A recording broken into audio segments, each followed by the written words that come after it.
Commander Vexathala stood on the bridge of her ship, watching her beautiful world burn. The crystal cities of Kasara Prime sparkled like jewels across the green valleys below, but now dark smoke rose from their shattered remains. Red flames danced, where peaceful gardens once grew. The sight made her long, graceful fingers tremble as she pressed them against the viewing window. The Zilani had never known war. For thousands of years, her people lived in harmony with nature and each other. They built their homes from living crystal that grew like trees. They painted music in the air with light and sound. They healed the sick with gentle touches and kind words. Violence was something they read about in old stories from distant worlds. But the stories had found them. "Commander," called her communications officer, his voice shaking with fear. "3 more cities have gone silent. The enemy ships are moving toward the capital." Vexathala closed her large silver eyes and took a deep breath. Her people were tall and thin, with pale blue skin that seemed to glow in the starlight. They looked fragile, like flowers that might break in a strong wind. Today that appearance was not wrong. "Send the evacuation order to all remaining settlements," she said quietly. "Tell them to go deep into the mountain caves." On the main screen, the enemy fleet filled the space above her world like a dark cloud. 40 massive ships, each one bigger than her entire defense force. The Korthak Empire had come to Kasara Prime with overwhelming force, just as they had done to 17 other worlds before this one. The Korthak were nothing like the peaceful Zilani. They stood 8 feet tall, covered in hard shells like giant insects. Their ships were built for one purpose: to destroy and conquer. They took worlds not because they needed them, but because they could. It was their nature, like breathing or eating. "Commander, we're receiving a transmission from the enemy flagship," her officer reported. "Put it through," Vexathala said, though she dreaded what she would hear. The screen filled with the terrifying image of General Thrackmore. His face was a nightmare of sharp edges and glowing red eyes. When he spoke, his voice sounded like rocks grinding together. "Creatures of this world," he began. "I am General Thrackmore of the Korthak Empire. Your planet is now ours. You have 2 choices. Surrender now and serve us as slaves, or die fighting. Either way, this world will be ours before the sun sets." The screen went dark. Around the bridge, Vexathala's crew looked at her with fear and hope mixed in their eyes. They were good people, scientists and explorers, not warriors. Their ships were built to study stars and carry supplies, not fight battles. "What are our options?" she asked her tactical officer. "We have 12 defense ships," he replied. "Light weapons, basic shields. Against their fleet." He didn't need to finish. Everyone knew it would be like throwing flowers at a storm. Vexathala nodded slowly. "Send a message to the Galactic Council. Tell them we need help immediately." The message went out across the galaxy, carried by quantum transmitters, to every member world of the Council. The Zilani were respected members, known for their art and healing abilities. Surely someone would come to help them. The first response came from the Altarian Republic. "We understand your situation," their leader said on the transmission. "However, we do not have enough ships in your region to make a difference. We must protect our own worlds first." The second response came from the Vegan Confederation. "The Korthak Empire has threatened war against anyone who interferes with their expansion. We cannot risk our people for yours." The third response came from the mighty Centaurian fleet, the strongest military force in the Council. "Strategic analysis shows that engaging the Korthak fleet would result in unacceptable losses. We advise immediate evacuation of your world." One by one, the responses came in. All of them said the same thing in different ways. No help was coming. Vexathala felt something die inside her heart. The galaxy was full of civilized species, but when evil came calling, they all had excuses. They were too far away, too weak, too afraid, or too busy with their own problems. "Commander," her communications officer said, "we're getting another response. It's strange." "Strange how?" "The signal is coming from the Outer Rim territories, from a species I've never heard of. They call themselves humans." Vexathala frowned. "Humans? Are they a council member?" "No, Commander. They're not in any of our databases. The signal is coming from a single ship. A single ship. Vexathala almost laughed, but there was no humor left in her. Put them through. The screen flickered, and a new face appeared. This being looked different from any species she had ever seen. He had pale skin and short dark hair. His eyes were a strange blue color like deep water. He wore what looked like a military uniform, dark and practical. "This is Captain Jake Morrison of the UES Defiant," he said. His voice was calm and steady. "We received your distress call." "Captain Morrison," Vexathala replied, "I appreciate your response, but I must be honest. We are facing an invasion fleet of 40 warships. If your government cannot send substantial forces, I fear there is nothing you can do." The human captain was quiet for a moment. When he spoke again, something in his voice made Vexathala listen more carefully. "Commander, I need you to understand something. My species comes from a world that tried to kill us every single day for millions of years. We learned to fight because we had to. We learned to survive because dying was the only other option." He paused, and Vexathala could see something hard and cold in his blue eyes. "The Korthak think they're the strongest species in the galaxy because they've never met anyone stronger. They're about to learn they were wrong." "But you're just one ship," Vexathala said. "How can you possibly—" "Commander," Morrison interrupted gently, "you called for help. Help is coming. I need you to trust me and hold your position as long as you can. Keep your people safe and stay away from the fighting." Vexathala wanted to argue. She wanted to tell him that one ship, no matter how advanced, could not defeat 40. She wanted to explain that the Korthak had never lost a battle, that they were the most feared military force in this part of the galaxy. But something in the human captain's voice stopped her. It wasn't fear or anger or desperation.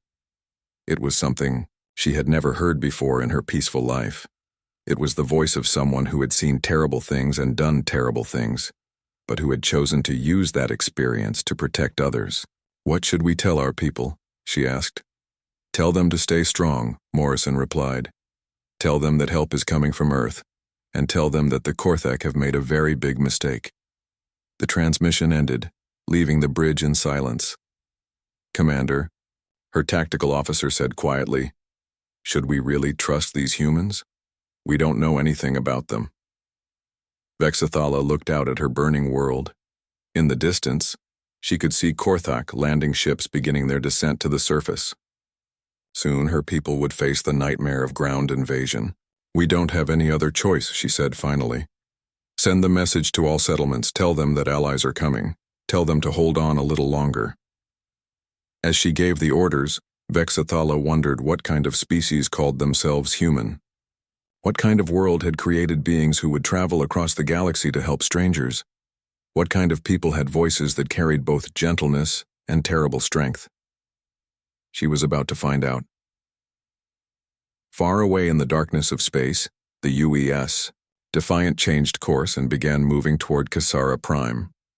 Inside the ship, Captain Morrison spoke to his crew over the internal communications. "All hands, this is the captain. We have a situation. A peaceful world is under attack by the Korthak Empire.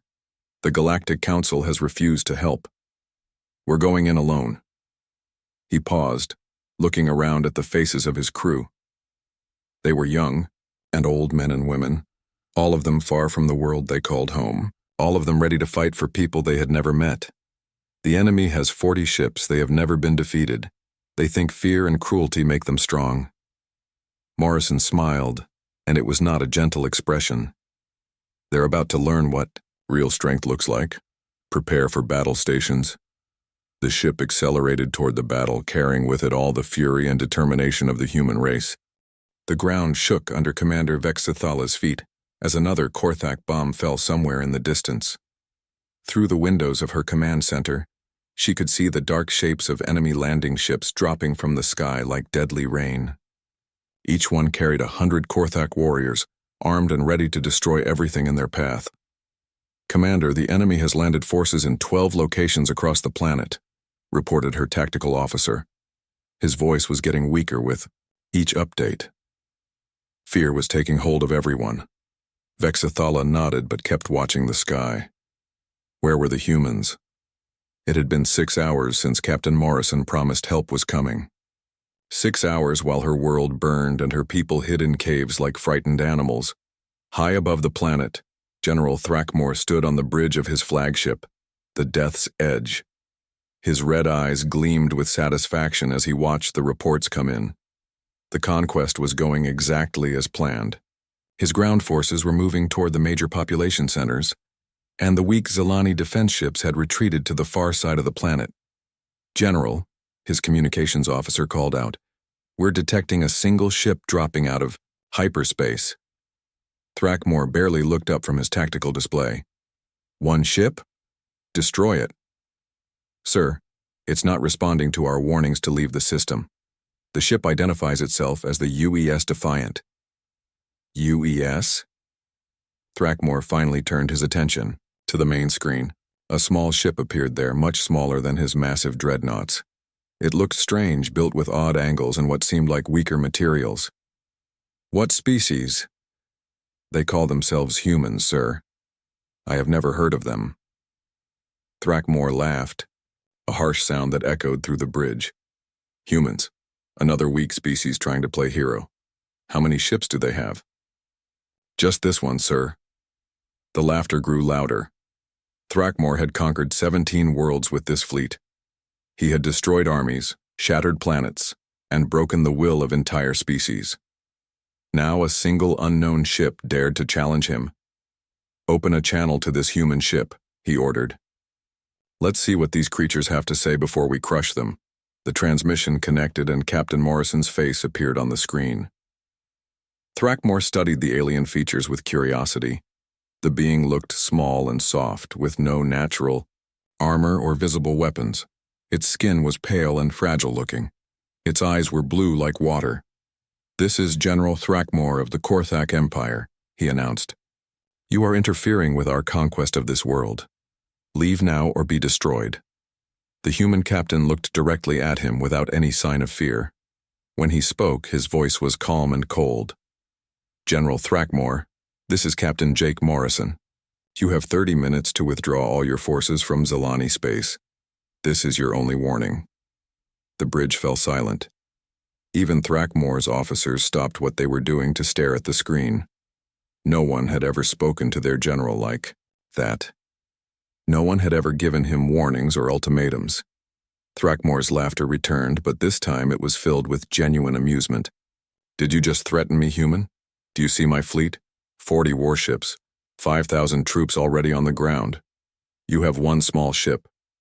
"I see your fleet," Morrison replied simply. "Do you see mine?" "What fleet?" Thrackmore demanded. "You're alone." The human captain smiled, and something about that expression made the general's laughter die in his throat. "You have 29 minutes left," Morrison said, and ended the transmission. Thrackmore stared at the blank screen for a moment, then turned to his weapons officer. "Target that ship and fire all forward guns. Vaporize it." The massive plasma cannons of the Death's Edge charged with deadly energy. The other ships in the fleet also turned their weapons toward the small human vessel. When they fired, space lit up with destructive force. Enough energy to destroy a small moon struck the human ship directly. When the light faded, the UES Defiant was still there. Its shields flickered slightly, then returned to full strength. "Impossible," Thrackmore whispered. On the human ship, Captain Morrison spoke calmly to his tactical officer. "Lieutenant Lisa Hayes, what's the status of their flagship?"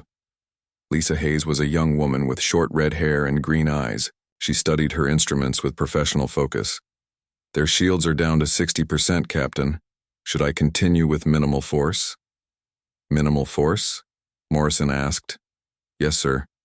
I'm only using about 5% of our weapon capacity. I didn't want to accidentally destroy them all at once." Morrison nodded. "Continue with the demonstration. Target their weapon systems only." The human ship, tiny compared to the massive Korthak dreadnoughts, fired a single beam of energy. The beam struck the Death's Edge with surgical precision, and suddenly half of the flagship's weapons went offline. "What did they do?" Thrackmore shouted. They disabled our port weapon array without damaging the ship structure, his engineer reported in confusion. I've never seen targeting that accurate. The UES Defiant fired again. This time, a Korthak destroyer simply stopped working. Its engines shut down, its weapons went silent, but the hull remained intact. The ship was completely disabled but not destroyed. They're playing with us, Thrackmore realized with growing horror. They could have destroyed that ship but chose not to. The human ship moved through the Korthak fleet like a predator among sheep. Every shot it fired was perfect, precise, designed to disable rather than kill. One by one, the mighty Korthak warships were reduced to floating metal shells. Down on the planet's surface, Commander Vexathala and her staff watched the space battle on their scanners with amazement. The impossible was happening right before their eyes. The unstoppable Korthak fleet, the terror of 17 worlds, was being systematically dismantled by a single small ship. How is this possible? Her tactical officer whispered. Vexathala didn't answer. She was beginning to understand something about these humans. Captain Morrison had not been bragging or making empty threats. He had been stating facts. In space, only 5 Korthak ships remained operational. The others drifted helplessly, their crews alive but their ships completely powerless. Thrackmore found himself facing a choice he had never imagined making: surrender or watch his entire fleet die. "General," his communications officer reported, "the human ship is hailing us again." Captain Morrison's face reappeared on the screen. He looked exactly the same as before, calm and patient. But now Thrackmore saw something else in those blue eyes, something dangerous. "General," Morrison said, "you now have 10 minutes remaining." "What are you?" Thrackmore demanded. "What kind of species builds weapons like this?" "The kind that survived on a world that tried to kill us every day," Morrison replied. "The kind that learned to fight not because we wanted to, but because we had to." He leaned forward slightly, and his voice became quieter but somehow more frightening. "General, I'm going to tell you something that might save your life. My ship is not special. It's not the best ship in the human fleet. It's not even close. This is just a patrol vessel, sent to help some people who called for aid. If you want to see what our real warships can do, keep fighting." Thrackmore felt something he had not experienced in decades: fear. Not the fear of losing a battle, but the fear of encountering something completely beyond his understanding. "What do you want?" he asked. "I want you to withdraw your forces from this system. I want you to leave these people alone, and I want you to think very carefully about whether you want to meet more of my kind." "And if I refuse?" Morrison's smile returned, cold and sharp. "Then you'll discover why the galaxy hasn't heard from us before. We've been busy dealing with much worse things than you on our own world. But now we're here, and we don't like bullies." The human captain paused, then added something that made Thrackmore's blood run cold. "You have 9 minutes to start withdrawing. After that, I stop being polite." As if to emphasize the point, the UES Defiant fired once more. The beam struck a disabled Korthak cruiser and cut it completely in half with surgical precision. The two halves of the ship drifted apart, the cut so clean it looked like it had been made by a giant knife. Thrackmore stared at the demonstration of power and realized that everything he thought he knew about warfare had just become worthless. These humans fought with technology he couldn't understand, precision he couldn't match, and a confidence that suggested they had faced far worse enemies than the Korthak Empire. For the first time in his military career, General Thrackmore considered retreat. On the planet below, Vexathala watched the space battle and began to understand why Captain Morrison's voice had carried such certainty. The humans had not come to try to help. They had come to win, and they were winning. General Thrackmore watched his fleet drift helplessly in space and made a decision that went against every instinct in his warrior heart.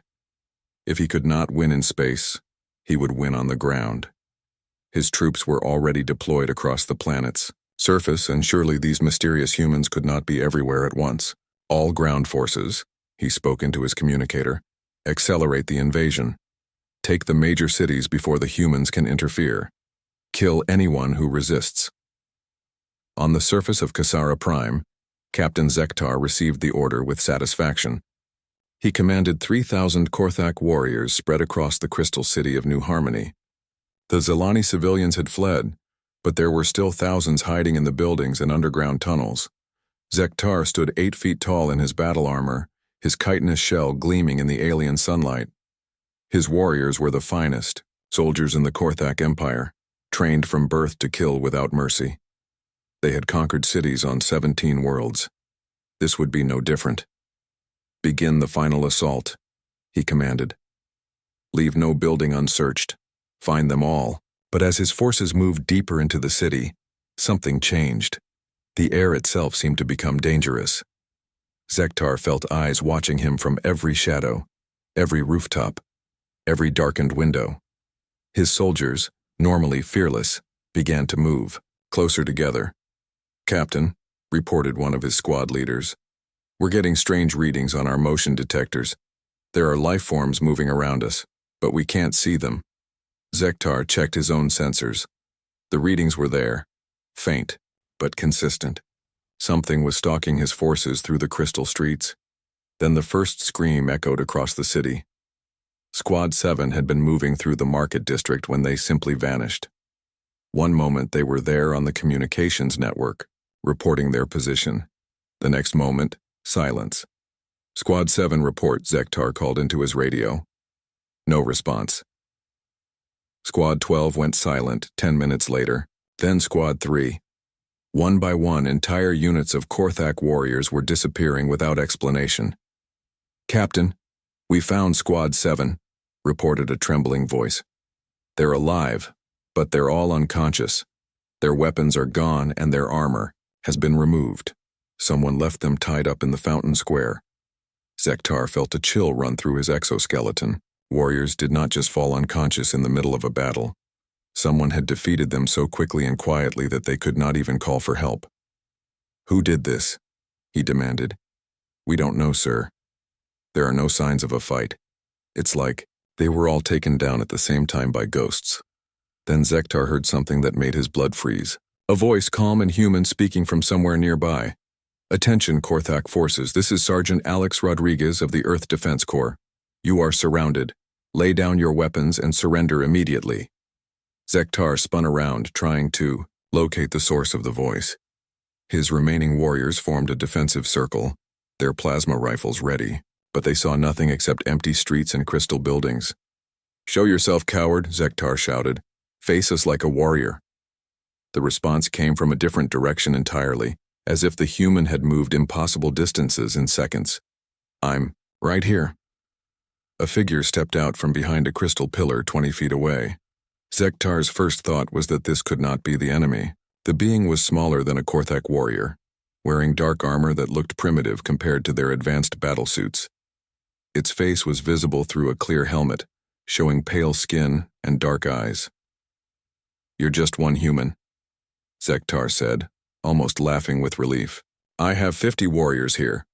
"Had," Sergeant Rodriguez corrected gently. "You had 50 warriors, now you have 12. The others are sleeping peacefully in various locations around the city." Zektar looked around in confusion. It was true. Most of his soldiers had vanished while he was focused on the human. How was that possible? Impossible. My warriors don't just disappear. They do when they're fighting someone who knows how, Rodriguez replied. "Captain, I'm going to make you an offer. Surrender now and your soldiers will be treated well. Keep fighting and I'll have to keep putting them to sleep. It's your choice." Zektar raised his plasma rifle, the most advanced weapon in the Korthak arsenal. The energy beam that erupted from it could melt through solid steel. But when he fired, the human was no longer there. Something struck him from behind, fast and precise. His rifle flew from his hands and he found himself on the ground, his armor's power systems completely shut down. The human stood over him, holding a small device that had somehow penetrated all of his advanced defenses. "Sleep tight," Rodriguez said, and darkness took Zektar. When he woke up, he found himself sitting against a crystal wall with his hands tied behind his back. His armor had been removed, leaving him in his basic undergarments. Around him, his remaining warriors were in the same condition, all conscious but helpless. The human sat nearby, his helmet removed, eating something from a small package. He looked young, maybe in his 30s, with dark hair and kind eyes. He did not look like the unstoppable warrior who had defeated 50 trained soldiers single-handedly. "You're awake," Rodriguez said pleasantly. "How do you feel?" "You will pay for this dishonor," Zektar snarled. "When my reinforcements arrive, they will tear you apart." Rodriguez nodded toward the city center, where smoke was rising from several buildings. "Your reinforcements are having their own problems. 12 human soldiers landed an hour ago. They're currently dealing with the rest of your invasion force."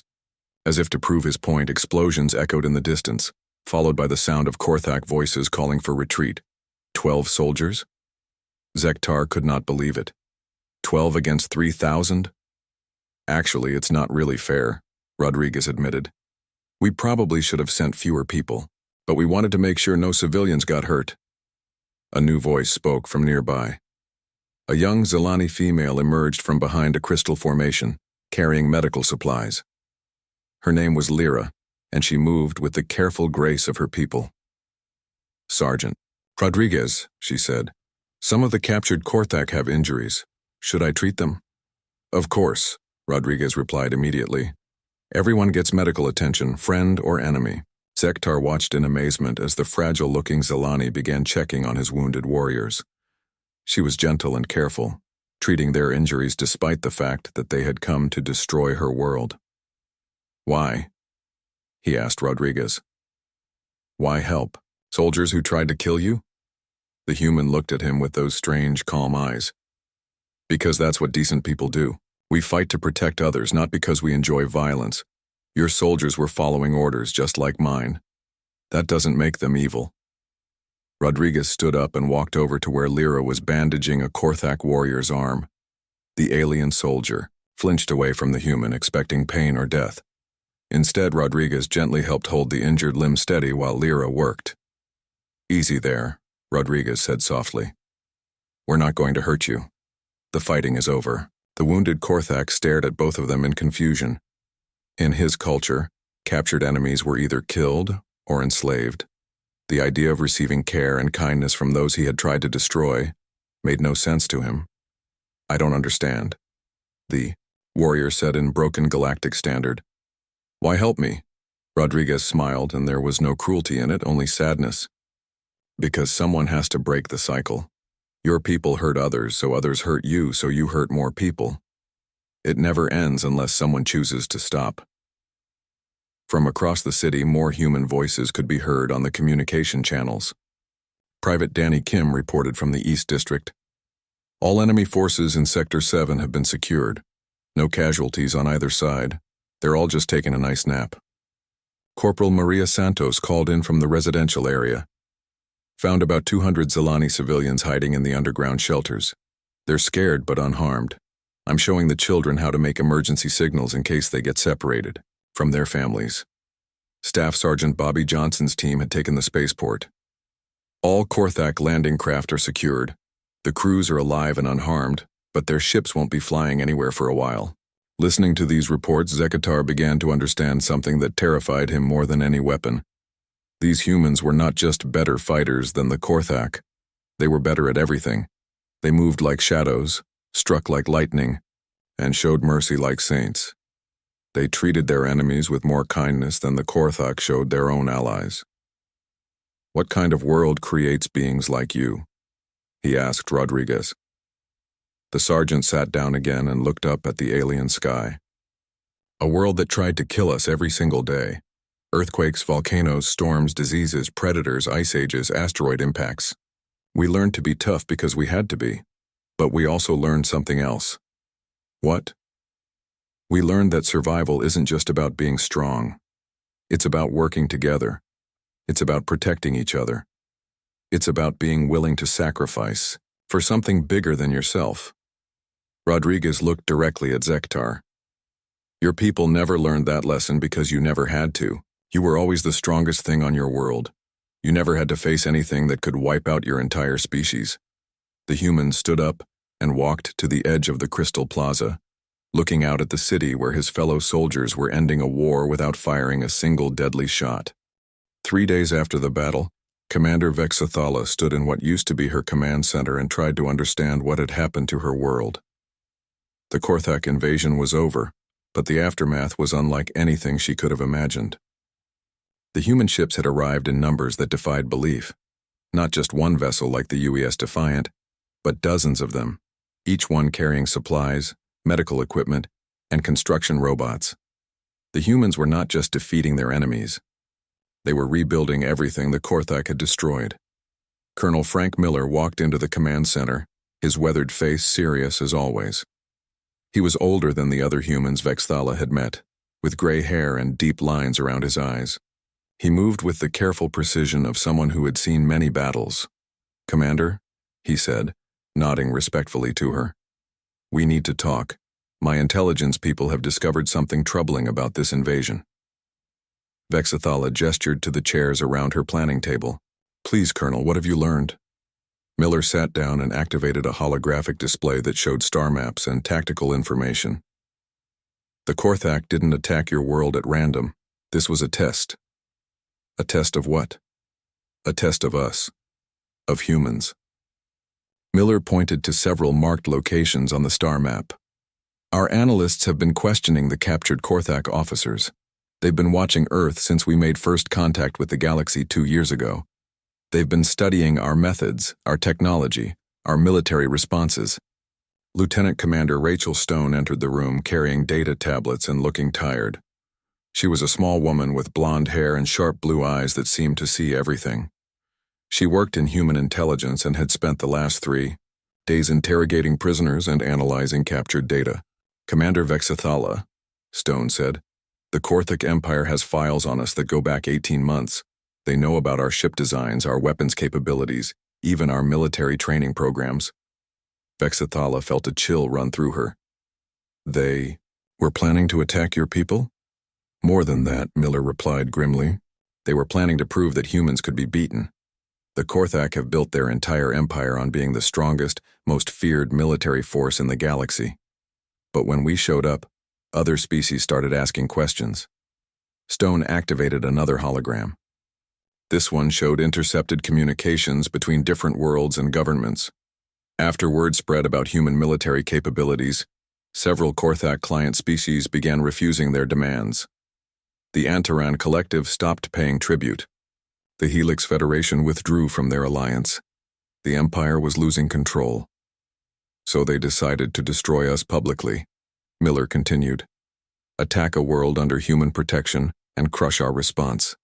Show the galaxy that we were just another species that could be defeated." Vexathala absorbed this information slowly. "They used my people as bait." "Yes, I'm sorry, Commander.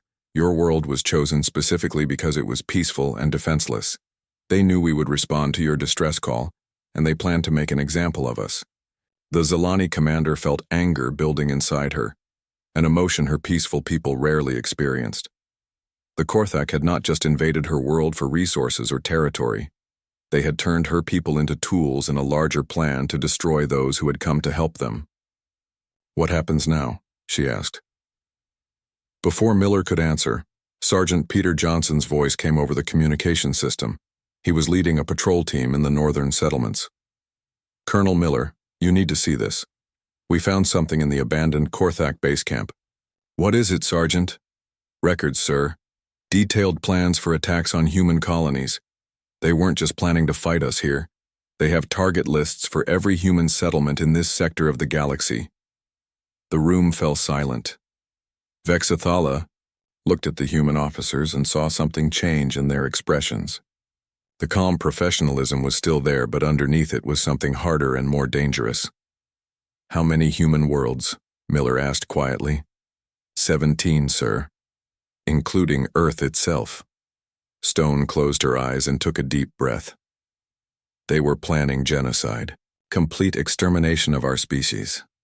Miller stood up and walked to the window that looked out over New Harmony.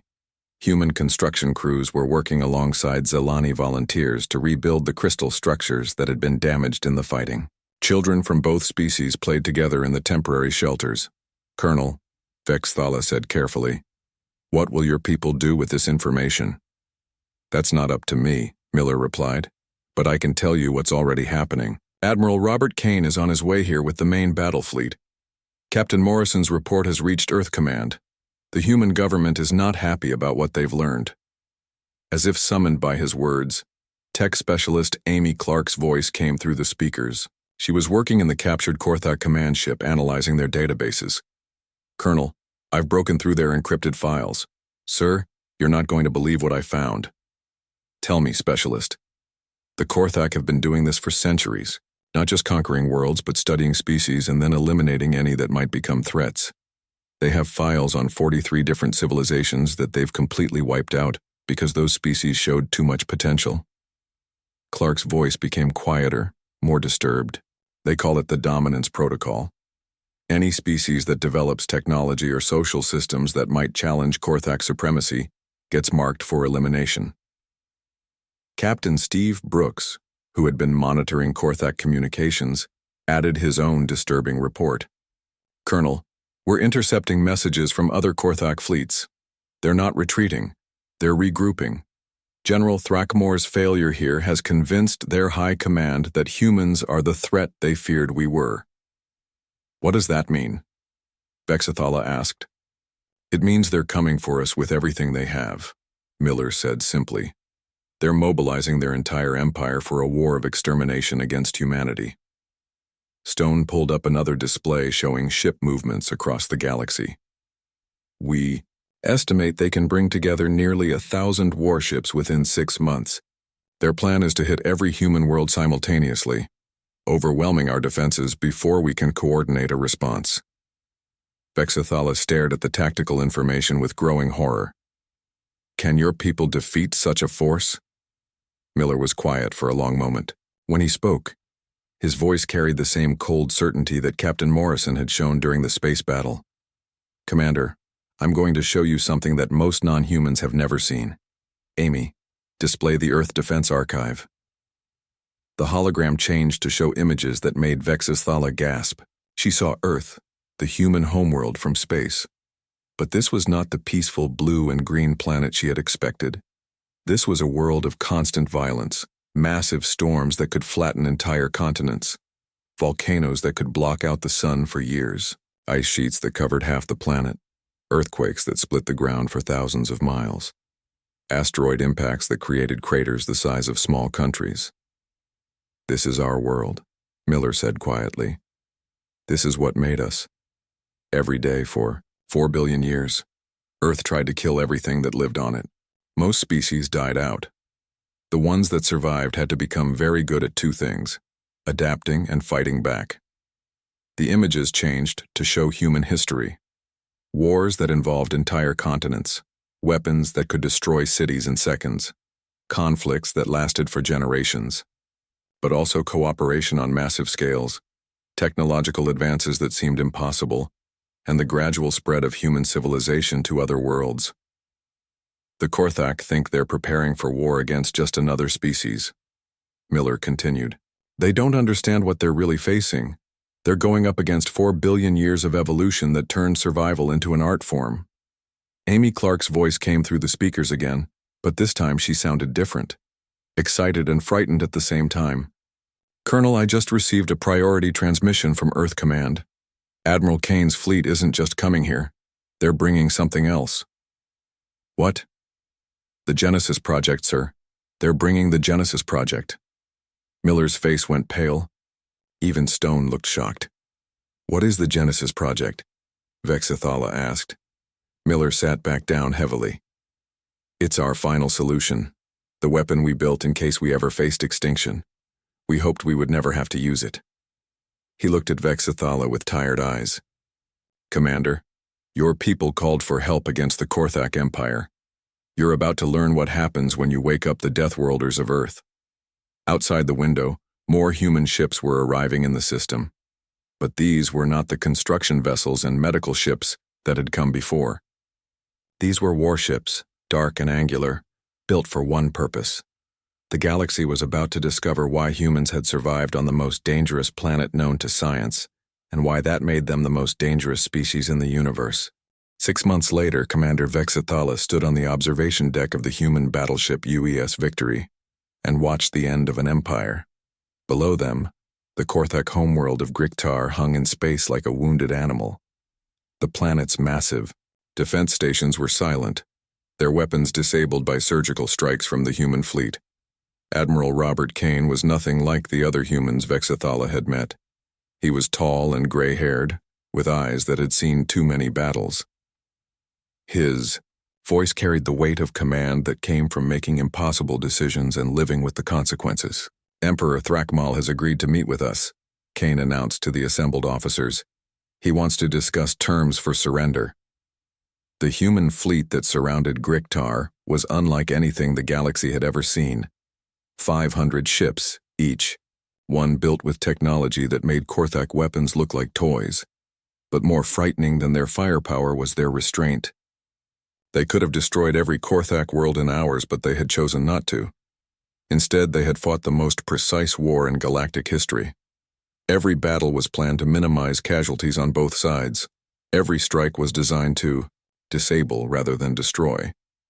The humans had defeated the Korthak Empire not through brutality, but through overwhelming superiority applied with surgical precision. General Thrakmor, now wearing simple prison clothes instead of his battle armor, was escorted onto the Victory by Sergeant Rodriguez. The once proud military leader looked older and more tired than when Vexithala had first seen him on her command screen months ago. Admiral Kane, Thrakmor said, I am here to surrender my forces and accept whatever punishment you deem appropriate. Kane studied the alien general for a moment. General, do you understand why we're here? Because we attacked you. Because we threatened to destroy your species. No, Kane replied simply. We're here because you attacked innocents. The Zilani never did anything to you, neither did the other 17 species you conquered. We're here because someone had to stop you. The Admiral activated a holographic display that showed the current state of Korthak space. Your empire is finished, General. Your fleets are destroyed or captured. Your worlds are occupied by human peacekeeping forces. Your government has collapsed. Thrakmor nodded slowly. Then kill us and be done with it. That is what we would have done to you. Yes, it is, Kane agreed. And that's exactly why we're not going to do it. Judge Advocate General Carol Martinez stepped forward. She was a small woman with kind eyes and a gentle voice, but everyone in the room knew she spoke with the full authority of the human government. General Thrakmor, she began, you are charged with crimes against sentient life, including genocide, slavery, and the unprovoked destruction of peaceful civilizations. The evidence against you is overwhelming. The Korthak general straightened his shoulders, preparing for execution. However, Martinez continued, the human government believes that justice is more than just punishment. Justice is about preventing future harm and giving people the chance to become better than they were. She handed him a data tablet containing a document written in both human and Korthak languages. These are the terms for the reconstruction of your society, complete disarmament of all military forces, reparations to be paid to every world you conquered, participation in a new galactic peacekeeping organization under joint human-Zilani oversight. Thrakmor stared at the document in confusion. You're not going to execute us? Some of your leaders will face trial for war crimes, Martinez explained. But your people as a whole will be given a chance to rebuild. Your military will be retrained according to human ethical standards. Your soldiers will learn to protect instead of conquer. Why? The general asked. We tried to exterminate your entire species, Admiral Kane answered. Because that's who we are. We don't fight to destroy our enemies, we fight to turn them into something better. Captain Morrison, now promoted to Commodore after his actions at Kasara Prime, added his own perspective. General, we could have glassed every world in your empire. We have weapons that could crack planets in half, but then what? The galaxy would fear us the same way they feared you. The cycle of violence would continue. He gestured toward the viewport where both human and Korthak ships could be seen working together to repair battle damage. Instead, we chose a harder path. We chose to win so completely that you had no choice but to listen. And then we chose to offer you something your empire never gave to others, a second chance. 6 months into the occupation, former General Thrackmore found himself in the strangest position of his life. He was now Colonel Thrackmore of the Galactic Defense Initiative, training alongside human Marines on a joint base orbiting his homeworld. His instructor was Staff Sergeant Tommy Williams, a young human with sandy hair and patient eyes. Williams had fought in the final battle for Griktar, but now he spent his days teaching former enemies how to be protectors instead of conquerors. The key to human military doctrine, Williams explained to his mixed class of Korthak and human recruits, is that we fight for something bigger than ourselves. We protect those who cannot protect themselves. We use our strength to defend the weak. One of the young Korthak soldiers raised a clawed hand. Sergeant Williams, why do humans show mercy to defeated enemies? In our culture, victory means the right to destroy the loser. Williams was quiet for a moment, choosing his words carefully. Because we learned something important on our homeworld. Survival isn't just about being the strongest. It's about working together. It's about building something that lasts beyond just one generation. He activated a training hologram that showed various scenarios where soldiers had to choose between destroying enemies and finding better solutions. Besides, he added with a slight smile, dead enemies can't become allies, but former enemies who you've treated fairly can become your strongest supporters. The proof of his words could be seen throughout the former Korthak Empire. On world after world, human relief workers labored alongside former Korthak soldiers to rebuild what had been destroyed. The same claws that had once held weapons now carried medical supplies and construction tools. Commander Vexathala, now serving as the first director of interspecies relations for the Galactic Defense Initiative, received regular reports about the progress. The transformation was remarkable.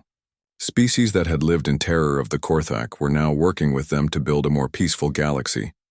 But the real test came when a new threat emerged from deep space. The distress call reached Earth on a quiet Tuesday morning. An unknown alien force had emerged from the void between galaxies, attacking the outer rim colonies with weapons and tactics that no one had seen before. The attackers called themselves the Devourers, and they seemed interested only in consuming all life they encountered. Admiral Kane, now commanding the combined human Korthak fleet, received the message while reviewing peace treaty negotiations. The call for help came from the Andromedan Confederation, a species that had never had contact with either humans or the reformed Korthak Empire. Admiral, reported Communications Officer Jane Thompson, the Andromedans are facing complete extinction. They estimate they have less than 72 hours before their homeworld falls. Kane looked around the Bridge of the Victory, where human and Korthak officers now worked side by side. Former enemies had become partners in the great work of protecting the galaxy. Signal the fleet, he commanded. All ships prepare for emergency hyperspace jump to the Andromedan system. Colonel Thrackmore, now serving as the Admiral's tactical advisor, checked his instruments. Sir, we can have 400 ships there in 18 hours. Should I contact the other peacekeeping forces? Do it, Kane replied, and send a message, ahead to the Andromedans. He paused, remembering the words that Captain Morrison had spoken so many months ago to a desperate Zilani commander. Tell them that help is coming. Tell them to hold the line. On the bridge, human and Korthak officers worked together with the smooth efficiency born of mutual respect and shared purpose. The species that had once been the galaxy's greatest threat had become its most reliable defenders. The Victory and its fleet jumped into hyperspace, carrying with it the hopes of another desperate world. In the depths of space, the message reached the dying Andromedan homeworld. This is Admiral Kane of the Galactic Defense Initiative. We received your distress call. Help is coming from the Deathworlders of Earth and our allies. Hold the line. The galaxy had learned an important lesson. When peaceful people called for help, the humans would answer, but they would not come alone. They would bring with them everyone they had ever defeated, everyone they had ever helped, everyone they had ever taught that there was a better way to live.